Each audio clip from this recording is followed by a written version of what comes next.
ada Syaira, ada Noval Nurpian, ada Novaldi, ada Eva Yolanda, dan ada Danu Pranata. Baiklah, langsung saja ke materi. Pemateri pertama akan disampaikan oleh Danu. Yang pertama itu pengertian pencemaran udara lintas batas. Pengertian pencemaran lintas batas atau antar wilayah terdapat di dalam Ketentuan Pasal 1 Ayat 2 Agreement on Air Quality USA Kanada tanggal 13 Maret 1991 sebagai berikut. Transboundary pollution, defined as pollution whose physical origin is situated wholly or in part within the area under the jurisdiction of one state and which has adverse effects other than effects of a global nature in the area under the jurisdiction of another state. Pencemaran udara lintas batas dapat didefinisikan sebagai polusi yang berasal dari suatu negara tetap dengan menyeberangi perbatasan melalui jalur udara dan dapat menyebabkan kerusakan lingkungan di negara lain. Kemudian pencemaran asap lintas batas atau transboundary air pollution merupakan permasalahan yang mengganggu bagi masing-masing negara, baik negara menyebabkan terjadinya pencemaran lintas batas ataupun negara yang menjadi korban. Sebagai dampak negatif, munculnya akibat terjadi pencemaran asap lintas batas. Dampak yang paling terlihat jelas pastinya pada segi kesehatan, di mana masyarakat merasakan gangguan pernafasan karena kualitas udara yang buruk. Kualitas udara yang buruk juga dapat memicu infeksi pada paru-paru hingga mata.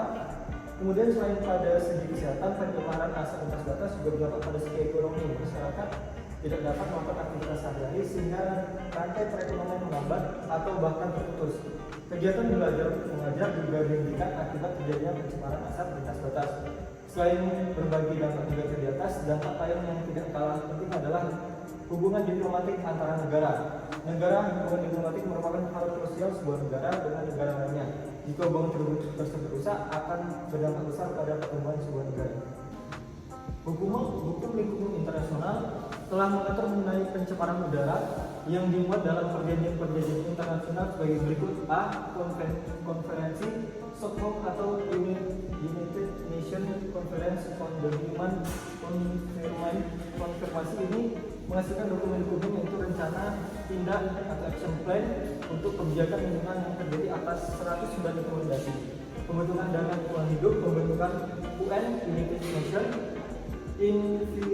Environment Program atau UNEP dengan mengadopsi beberapa petunjuk pelaksana dengan rekomendasi yang dipertimbangkan sebagai hukum yang bersifat soft law. Deklarasi tentang prinsip-prinsip lingkungan hidup yang fokusnya menetapkan aturan-aturan hukum internasional yang bersifat mengikat untuk masa mendatang serupa dengan The Universal Declaration of Human Rights. 4 action plan yang terdiri dari 109 rekomendasi memuat mengenai pencemaran secara umum terdapat pada rekomendasi 70 hingga 80. Tindakan pencegahan terhadap pencemaran lintas batas. Dalam hal mencegah terjadinya pencemaran lintas batas, dikenal berbagai prinsip hukum lingkungan internasional yang juga tercantum dalam berbagai aturan hukum lingkungan internasional. Prinsip-prinsip hukum internasional untuk perlindungan lingkungan tersebut antara lain: 1. Prinsip good neighborliness. Prinsip good neighborliness atau bertetangga yang baik menegaskan bahwa suatu negara tidak diperbolehkan untuk melakukan suatu kegiatan yang dapat menyebabkan gangguan lingkungan kepada negara lain. Prinsip ini dicantumkan dalam deklarasi Stockholm, tepatnya pada prinsip 21 yang menyatakan bahwa negara-negara sesuai dengan piagam PBB dan prinsip hukum internasional memiliki hak berdaulat dan bebas atas sumber daya mereka sendiri sesuai dengan aturan lingkungan secara nasional dalam negaranya. Akan tetapi, negara tetap harus bertanggung jawab untuk memastikan bahwa aktivitas dalam yurisdiksi atau kontrol mereka tidak menyebabkan gangguan hingga kerusakan lingkungan negara-negara lainnya. 2. Prinsip precautionary principle. Prinsip ini diartikan sebagai suatu prinsip tindakan kehati-hatian yang dilakukan sebelum timbulnya sebuah dampak yang telah diperkirakan akan menyebabkan gangguan terhadap negara lain.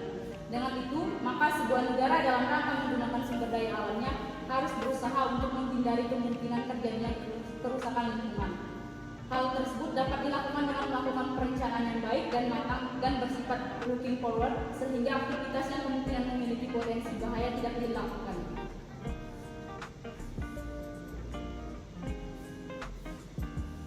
3. Prinsip general prohibition to pollute principle. prohibition to pollute principle ini memiliki arti yang hampir sama dengan prinsip good neighborliness, yaitu prinsip yang menentukan bahwa suatu negara dilarang melakukan suatu tindakan di dalam wilayah yurisdiksinya hingga menyebabkan terjadinya pencemaran lingkungan di tingkat global. Tiga prinsip hukum lingkungan di atas merupakan prinsip yang paling berkaitan dengan pencemaran lintas batas. Berdasarkan hal di atas dapat kita ketahui bersama bahwa terdapat berbagai aturan hukum lingkungan internasional serta berbagai prinsip hukum lingkungan internasional yang mengatur mengenai pencemaran lintas batas atau transboundary air pollution. Berikutnya ada pertanggungjawaban negara. Adapun pertanggungjawaban negara yang dapat bisa ditinjau dari perspektif hukum internasional yang sebagaimana terdapat dalam aturan acara internasional seperti draft ILC 2021 dalam International Lawful Acts mengenai bentuk dari pertanggungjawaban negara yang terdapat dalam pasal 31, yaitu 1. Restitusi adalah sebuah bentuk pertanggungjawaban negara dalam hal pergantian keadaan seperti semula. 2. Kompensasi adalah sebuah bentuk pertanggungjawaban negara berupa pergantian kerugian berbentuk uang. Yang ketiga ada sertifikasi adalah sebuah bentuk pertanggungjawaban negara dalam bentuk permintaan maaf yang dilakukan oleh negara pencemar secara resmi di depan publik. Pertanggungjawaban negara berdasarkan perjanjian ASEAN Agreement on Transboundary Hydrogen Pollution atau AATHP, bahwa berdasarkan perjanjian ASEAN Agreement perihal tanggung jawab negara atas kasus pencemaran udara lintas batas negara yang sebagaimana telah diatur dalam perjanjian AATHP pasal 3 tentang prinsip-prinsip. Baiklah, saya akan melanjutkan. Di sini ada contoh kasus, yaitu transboundary gas pollution di Malaysia dan Singapura akibat kebakaran hutan di Provinsi Riau.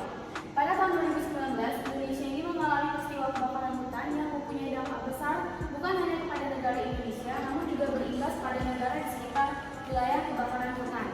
Kebakaran hutan terjadi di salah satu provinsi yang ada pada wilayah Pulau Sumatera, yaitu Provinsi Riau, disebabkan adanya kegiatan pembakaran lahan gambut oleh pihak-pihak yang berkepentingan. Kegiatan pembakaran lahan gambut merupakan bagian awal dari pembukaan lahan baru untuk perkebunan kelapa sawit dengan intensitas lahan yang terbakar ialah 75.871 hektar terjadi pada bulan Januari hingga September pada tahun 2019. Efek dari kebakaran lahan gambut ini adalah kabut asap yang sangat tebal dan banyak. Perbandingan 1 hektar lahan gambut asapnya sama seperti 1000 hektar lahan biasa yang terbakar.